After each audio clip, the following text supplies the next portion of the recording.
Hello Airsoft friends, and welcome to this video today, where today we're going to be installing something from Novritsch that they actually don't recommend, which is something which I find quite funny. Now what I mean by that is these are air brake pins for the SSG10. They go on any of the SSG10s, and essentially these connect onto the end of the piston, and then what happens is they kind of like go into the cylinder, kind of like blocking off the end of it, making an air cushion, and then it doesn't bang as hard as it does to make your rifle quieter. The bad side of this is not only my terrible explanation, but the bad side of this is it means that you have less FPS because some of the air within the cylinder is being used to create that air cushion. Now Novritsch, they don't recommend using these. They said that the FPS loss used from using the pins is so great that it's kind of like putting in a less powered spring. So that's quite interesting, really. But I want to have my rifle be a bit quieter. At the minute, it's louder than I would like it to be. There's a fair amount of kind of like noise within the rifle-y goodness. So I want to try and get rid of some of that noise if I can do. The FPS drop is something that I am a little bit concerned about. I do think that I've got some high powered springs, or some extra powerful springs. So if I do experience a large FPS drop, which I definitely don't want to do, I think I've got some extra springs which I can put in there to bring the FPS up. Let me just check that. M150. I think an M150 is probably going to be pretty darn good. The first thing to do is there's things that we need to do. I zeroed in my rifle, so I've got my SSG10 A1 here, and it is ready to go. The two things I want to do first, though, is I want to chrono it to make sure that I know what the power is, so I can test the loss after the pins have been installed. And I also want to test the dB, so the volume of the rifle when I shoot it now, because that's going to help me determine whether or not it is quieter, and if the FPS drop, which I'm probably going to get, which I'm expecting now, is worth the sound drop. Generally, I don't really think that it's worth that, because you only really need the sound to be less if you're kind of like playing within enemy lines, behind enemy lines, and you don't want people to know where you are and get caught. It doesn't really matter if you're, you know, firing really loudly, just, you know, where the enemy can see you, like if you're just like facing people. But it is quite cool when you do have a really quiet rifle. So without further ado, I have got my chronograph here. Let me put some iPro on, otherwise you're going to have a go at me, and we're going to see how it does. In terms of FPS, we were at 293, 294, 293. So that's pretty, I'd say, good in terms of, you know, consistency.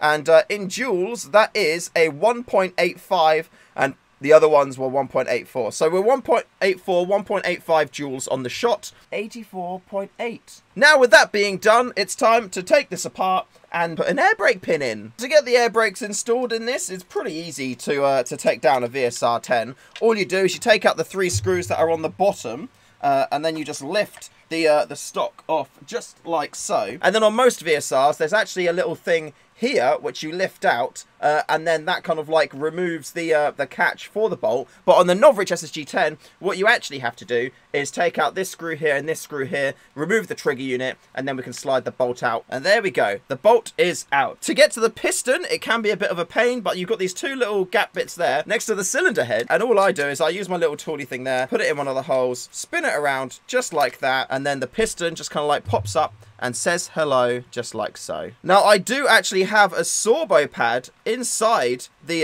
my SSG10 cylinder already, which actually was a little bit dirty, surprisingly. It's mad how much dirt can actually get inside the cylinder. In terms of installation for the SSG10 air brake pins, I believe it's fairly simple. I've not watched the video on how to do it, but I'm fairly certain you just take it, push it in, and then you're all good to go. Now there is 4 of them in total, as you can see. They're all here, and they are all different sizes. All I'm going to do though in this video is I'm going to test the smallest one and the longest one. So that's going to be this little one here and this one here, because if I get like the difference between the lowest one and the highest one, then the other 2 are just going to be somewhere in the middle of that, and I don't really need to worry about what the middle-y results are. So yeah, we're going to go for the smaller one first of all, and I think you just push it in. That's it. We will now just put the cylinder head back on, just like that, cylinder nozzle, tighten it up that tiny little bit, get it back into the rifle, put the trigger on, and then take another shot.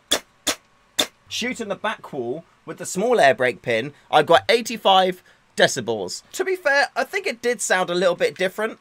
I think there was a little bit of noise difference in the shooting of the rifle, but I don't know whether that's placebo effect or not, like me just thinking that it sounds differently, because I know that I've done something to the riff to try and warrant a difference in the sound performance. And then just like so, air brake pin is installed. It is quite long. Like if you look in relation to the piston, it actually goes like almost all the way through. So this is going to be the best chance we've got at actually, you know, reducing volume significantly from using the air brake pins.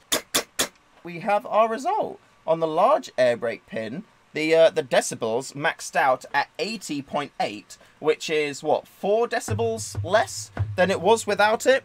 The joulage though, we have dropped significantly. We have dropped all the way down to 1.13 joules, which is a fair old bit of droppage. I guess, you know, on the positive side of this, I can now run this, you know, within AEG ranges, you know. So that's good. But that's not what I'm here for. I want more power. I don't want to be running just like, you know, at 1.13 joules. That's hardly anything. So I'm going to try and change that. I'm going to put that M150 spring that I have lying around. I'm going to put that in and see if that brings my FPS back up to a position where I would like it to be. Well, there we have it. 1.3 joules. We were averaging 244, 247, 246, 247 FPS. So, yeah, I'd say that's about an average of 245 FPS on 0.6s, or 1.3 joules. At the minute, I'm 1 joule, entirely 1 joule under where I should be on my FPS with that M150 spring, which is madness, really. I'm going to take the air brake pin out again and leave the spring in and see where I'm at on my joules. 299, 298, 299. So we are at 1.9 joules. So those so that air brake pin took away half a joule. I'm going to put the original spring back in, and I'm going to see what power that is. See, even if there's nothing wrong that you know of with your rifles, it's still good to take them apart, do a little bit of teching, do a bit of testing with other bits of kit and tech out there, just to see if there is anything going on that you don't know about. It's like with my Crytek M4, I didn't realise or know that the hop rubber was damaged, but I took it apart anyway just to give it a bit of a clean, and then boom, broken hop rubber. So yeah, it's good to do that every now and again just in case. So we're pretty much at 1.8 joules on this one here. 290 FPS, 290, 288, 294. So we're only a little bit under. We're 0.1 of a joule less on this spring than we are with the new spring. So what I'm going to do is I'm going to put some FPS adjuster rings into the rifle and see if I can get that FPS up just a little bit more. FPS does not equal accuracy. There's other factors involved in that as well. But I always like to use that power up if I have the you know, if I have the option to. So we're going to see how much FPS extra this is going to provide.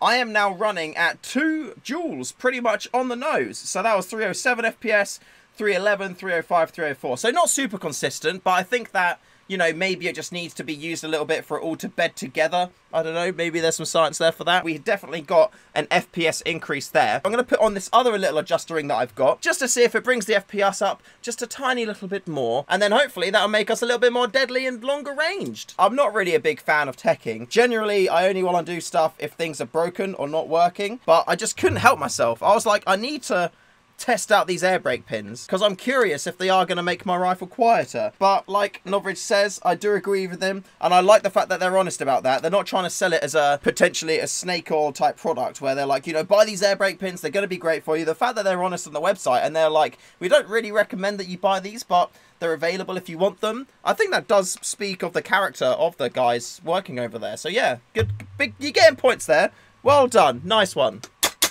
We actually went up to 2.12 joules on that last one. 314, 312, and 308. So the last one did drop down a little bit, but the fact that we have got that extra bit of a bonus FPS shows that the FPS adjustment rings are working, and they've actually given more life into this spring. I will see if I can get some of those in future though, because if I put an M160 in here along with the large air brake pin, that's probably going to make my FPS kind of like even out roughly to where I want it to be, because if the large air brake pin gives me a 0.5 drop in joules. I think when I had my M160 spring in there, I was at like 2.7 joules, 2.8 joules, which would put me right on the money. And to be fair, I did prefer the sound the rifle made with the large air brake pin in there, but I just can't justify that drop in power, that drop in performance, having the pin in there, you know, because I need that FPS in order to reach out and get the dudes who are all quite far away. So yeah, there you go. Air brake pins, not really worth it unless you've got big old powerful springs to make up for the loss in power. But the FPS adjustment rings,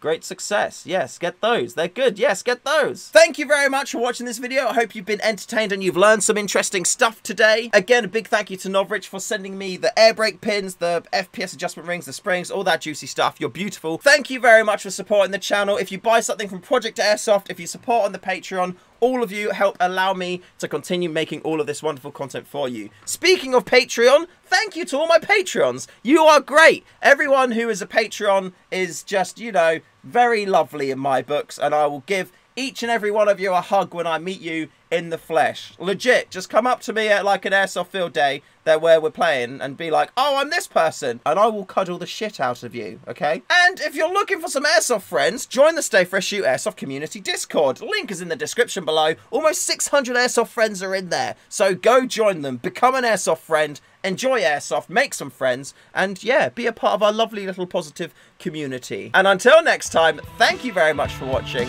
Remember to call your hits, and I'll see you in the next one.